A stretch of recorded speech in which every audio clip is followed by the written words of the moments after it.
All right, welcome to part 2 of the video series here for Jazz Piano for the Honor Jazz Combo Day. This video is all about part 2 on that outline that's posted there. Part 2 is soloing / improvising.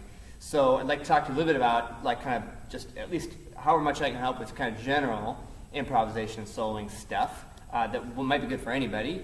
And then some also piano-like specific stuff. Kind of tricks and other ways of thinking about that helps just for piano players. So we'll start with that first one.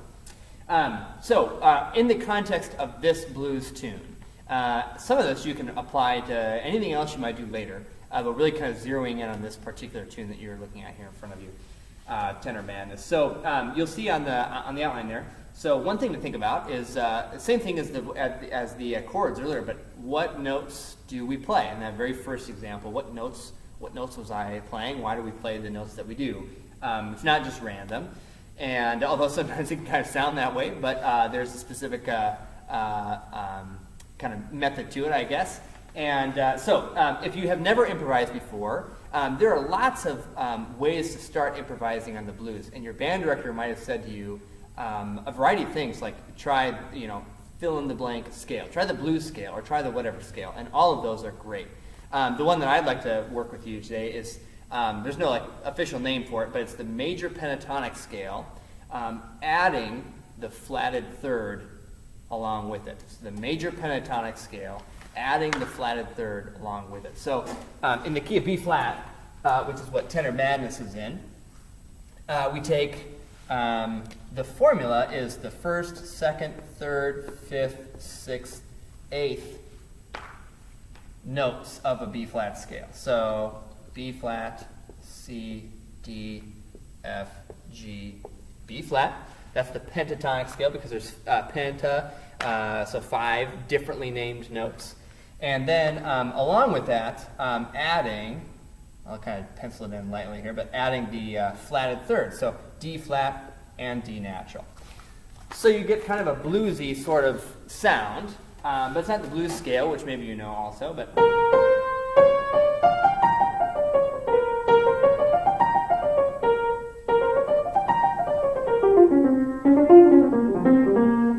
so it has kind of a sound that maybe you've heard before, that sort of sound.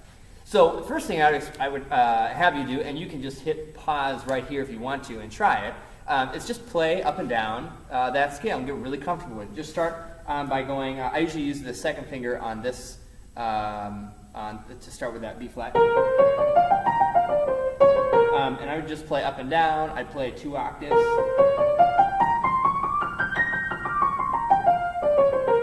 And then I'd play, instead of like B flat to B flat, try going from F to F, but all the notes are the same. So just to kind of get familiar with all the different ins and outs of that scale, obviously memorizing the scale and doing all that.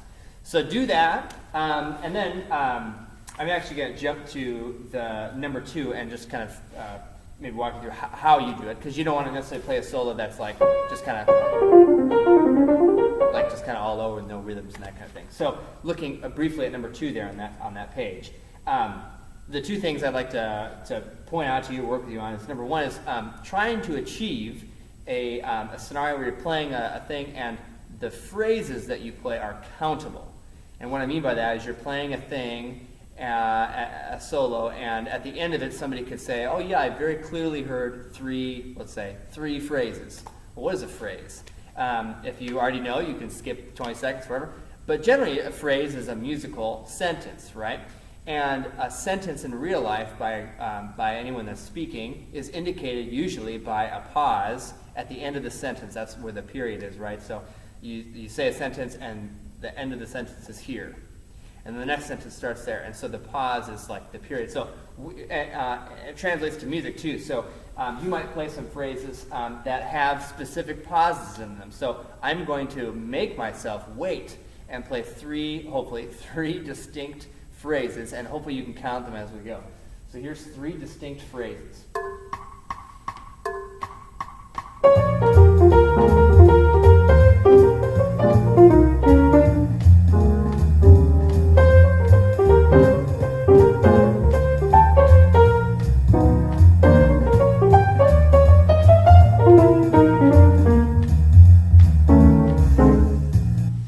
so I played 3 distinct phrases, and I made myself stop at the end of that. So that's what I'd like you to try. You can pause and do this whole bunch, whatever. But play. So how I did it was I played like 2 or 3 measures, and then I just tried not to play anything in that 4th measure. And then I played the next 2 or 3, and I tried not to play anything on the end of that. And same thing. So you try that. That's how you might practice doing that.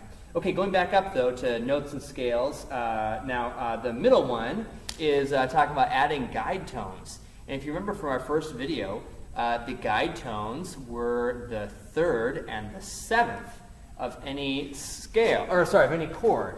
So for example, you've got B flat 7. Oh, sorry. B flat, D, F, A flat. So my guide tones are these ones. So A flat and D. Right? Those are my guide tones here.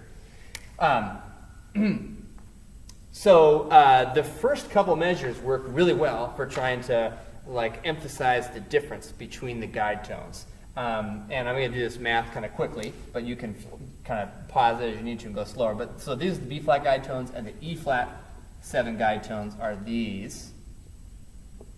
And notice how they're super close together. That's great because let's say on this next course that I'm going to play, I'm going to really focus on the fact that on the B flat chords, I'm going to play a lot of Ds, and then on the E flat chord, I'm going to play a lot of D flats.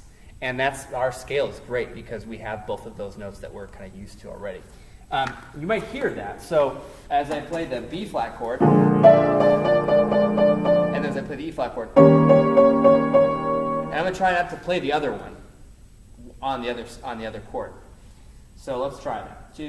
1, 2, 3.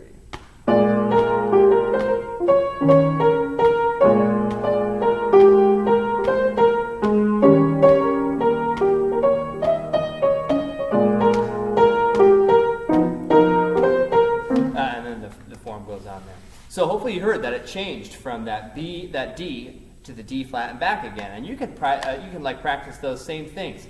How I try to do it is you might do kind of what I was doing, where you take the note you're aiming for, and then that one changes, and then you choose another note or 2 notes that you know are going to stay the same. So this one changes, and these 2 stay the same, and you kind of comb through the form as you go. So let's say I'm going to choose B flat, C, and then the money note, D flat or D depending on what chord it is, right? So B flat, C, and then choosing that other one, whatever it is. So this is how I'll do it. 1, 2, 3, 4.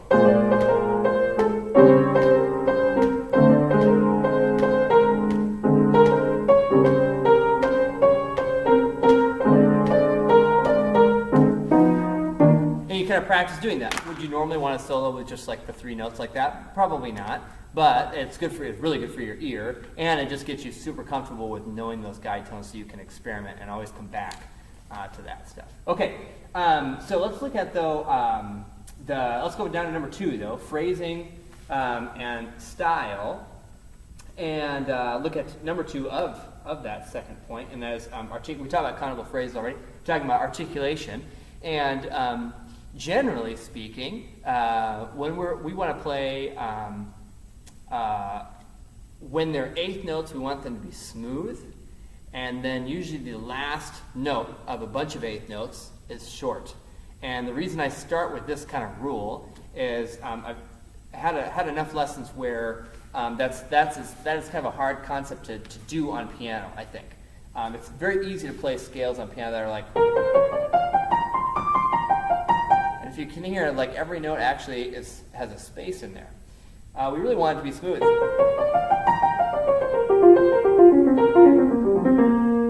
Where it's all really smooth until like the last note.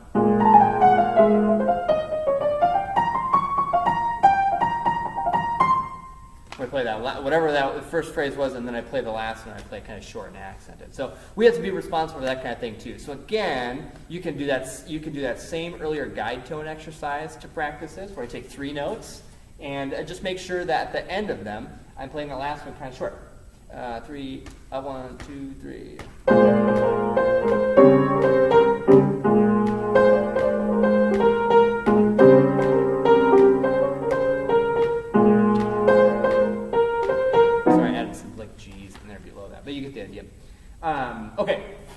that's kind of that in a nutshell. Let's move on to the second page, or the back side, or however you're looking at it, and look at the piano-specific stuff. So this is what makes piano sound like a piano when you're playing a solo. And that is that we, unless there happens to be a guitar player, it's very likely there won't be any harmony happening behind you. You give the harmony, the chords, to everyone else, but unless there's a guitar player, there's nothing for you. And so we have to do that. So for now, there are a lot of different ways. For now, you're going to use your right hand for the melody part, what we've been working on, the solo stuff, the melodic lines, and your left hand is going to be responsible for the chords. And you're going to do both of those at the same time. At the very beginning of the first video, you may have seen there was a demonstration of me soloing a couple courses on this tune. I was doing that with my left hand, so doing the chords with my left hand and the melody with my right hand. So what chords? That's a good question. Depending on where you got in the first video, you can do wherever you are. So if all that you are doing right now with the chords is spelling the chords in root position, so for B flat, if you're just playing like that, with a B flat, not a B natural in there.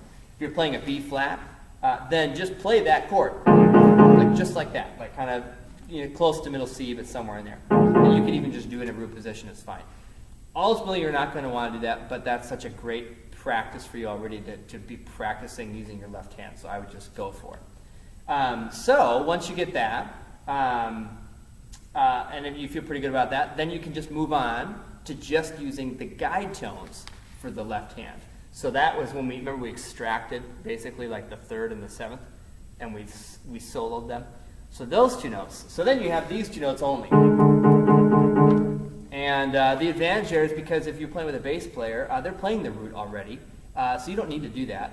And if you play this whole thing kind of low, it's pretty muddy down there. So we want to ultimately move our hand up a little bit and play the notes, less notes, and space them out more. So it's a little bit more obvious. Like a voicing I would use for B flat would be this one, which is a lot easier to tell what it is versus like that's so low and muddy. Okay, so wherever you're at, there's kind of like two ways you might play with your with your comp and with your left hand. The first one on there, it says play along with your right hand. Play along with your right hand. So you're playing a melody idea with your right hand, and the left hand adds to it. It punches along with it if there's a punch in there. It plays some of the same rhythms as you do. So here's a chorus of that kind of idea.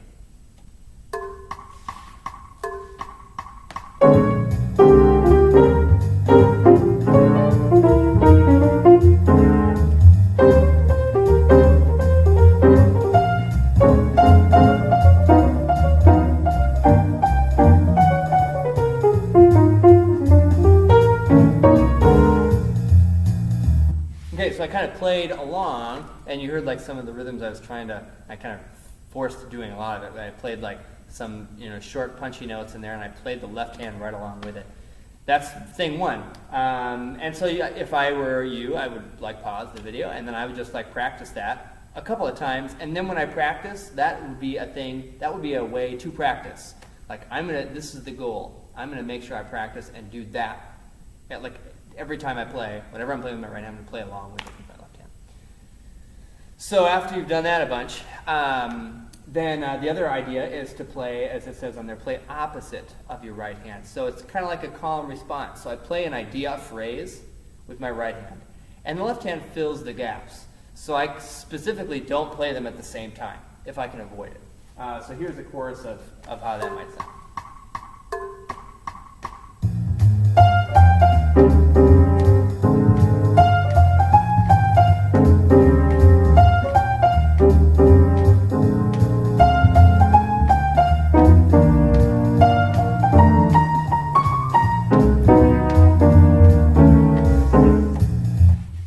So I specifically tried not to play them at all at the same time. And then you practice that a whole bunch. Like I said, try never to play them at the same time and always bounce back and forth from each other. And then finally, when you've done all that stuff, ultimately it's a nice mix of both of those things. You sometimes play right along with it, and sometimes you're playing against, opposite it. But I will say that ultimately, kind of in your head, you want that to kind of be automatic. Like when you're riding a bike, you're doing multiple things at a time, but once you've learned to ride a bike, you're not really thinking about how to pedal and keep your balance. Maybe the thing you're thinking about is where you need to go. So you're thinking about that, not like how the balance and pedaling is happening. It's the same thing with piano playing, jazz piano, at least for what we're doing now. Ultimately, you want that left hand to feel really kind of automatic and comfortable, and you're really kind of focused on making the melodic part of it happen, at least for now. And then as you get older, you can add some more complications to it, but that's kind of the gist. Okay, so let's, in short order, let's transcribe a couple of piano-friendly licks. These are licks I think work particularly well on piano, that maybe they don't work as well on other instruments. And you've heard me actually do a few of them already. So one of my favorites is, this is usually done in like triplets. So I'll play it once normal and then kind of slow and see if you can figure out the notes. So here we go.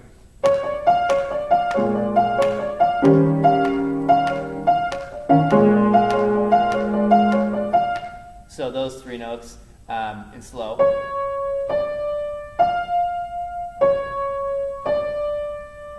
And here's where I would pause and go back and figure out if I need to get those notes down. And then once you've got it, I personally, if I were you, I would write down these notes, these licks I should say, and then just add to it over time. Like if you hear something else, you can add to it so you have kind of a bank of notes, of licks, I mean. So that's the first one. That's a great one. That's hard to execute on a lot of instruments, but on piano, that's pretty easy.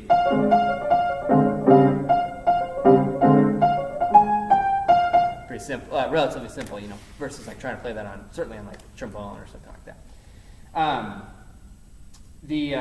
Okay, so another good pianoistic one is, I did this one a course or two ago, I can't remember, in slow motion.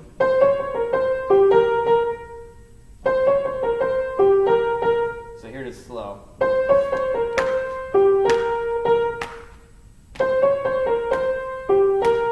And again, that comes from that same scale, that major pentatonic with the flatted third. And the inflection of that one's kind of important. If you kind of like anticipate a 1, 2, 3, 4, and see if you can kind of copy that same inflection. That's not a very long melodic idea, but it's a cool one to start an idea with or end an idea with. So you could play like in the blues here, you could play something and always end with that idea, like.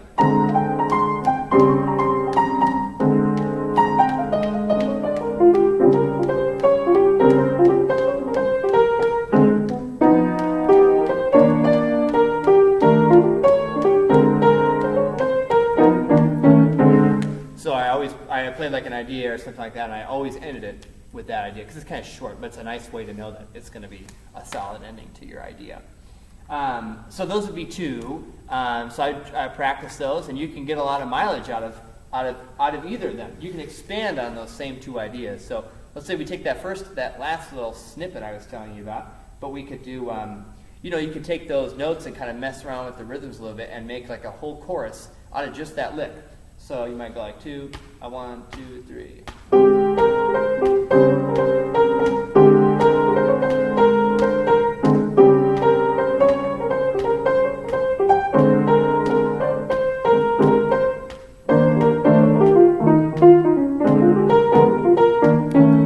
Okay, I changed a little bit there at the end, but I choose all the same notes earlier, and maybe even change like the octave or whatever. But you get a lot out of just that one thing. And the same applies for that earlier idea, the triplet idea. 2, 1, 2, 3.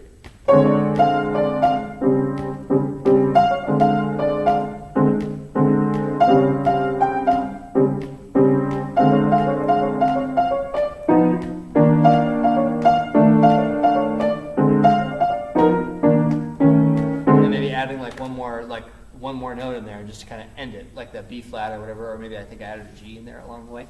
And again, I don't know that I would do that for choruses at a time, but for a chorus, you can get a lot out of just those little ideas, and they're nice piano ideas too. Okay, so one more video here, part 3 and 4. So stick around.